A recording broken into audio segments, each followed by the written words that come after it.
Explain this to me, please. All right, I will do my best. Use small words too, because remember, I'm an uneducated Republican. Thanks for the heads up. Explain to me how the Republican Party got labeled the party of hate. Oh, okay. I hope you're sitting down. You see, in 1960s and 70s, Democrats were fighting for civil rights. Then the Southern Democrats of the Democratic Party were not very happy about this. So the Republican Party decides to seize the opportunity and start aligning themselves more with the Southern Democrats. So those Southern Democrats moved to the Republican Party. This is what we call the party shift. So right out of the gate, Republicans have been hateful towards civil rights, and more specifically, Black people.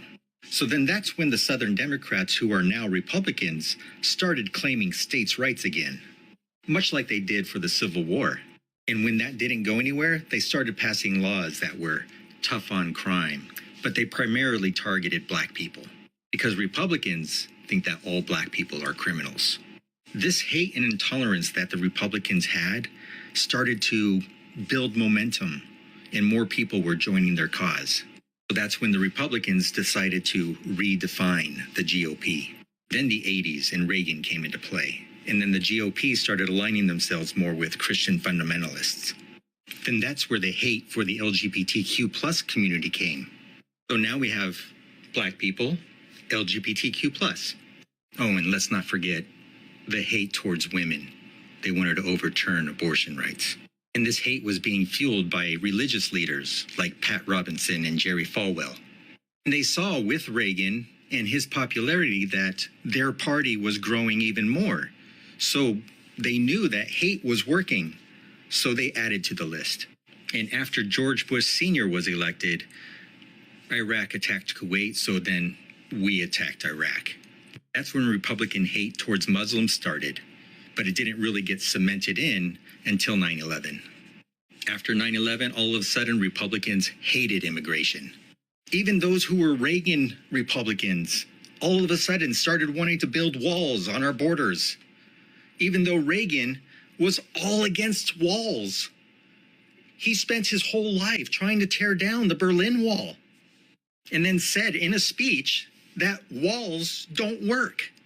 Also during Bush Jr., many people were trying to pass laws to ban gay marriage, even though it had nothing to fucking do with them. And what was fueling all this hatred? Conservative talk show hosts like Rush Limbaugh, Sean Hannity, Glenn Beck. They were mocking minorities, calling feminists feminazis. They labeled immigrants as criminals and said that Democrats were the enemies of America. And all of this, from the 60s all the way through Bush, the only thing that the Democrats were hating were Republicans who hate. And because Democrats hated Republicans who hate, centrists were like, oh, they're both the same, they're both awful. What? So then came Obama. That's when the racism went full board and Trumpism started to form. Trump kept doing his toilet tweets about how Obama was a Muslim who wasn't even born here and he had no legitimate right to the presidency.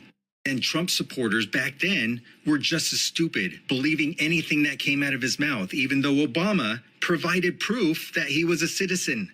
And the state of Hawaii also provided the proof. Now, to be fair, it is highly likely that Trump didn't know that Hawaii was a state. Then, shortly before Obama's presidency was over, Trump came down the escalator. Then once he was elected, there's new people to hate. Scientists. Christian nationalism started rising, and everything science started becoming demonic or fake news. Fake news didn't exist until Trump.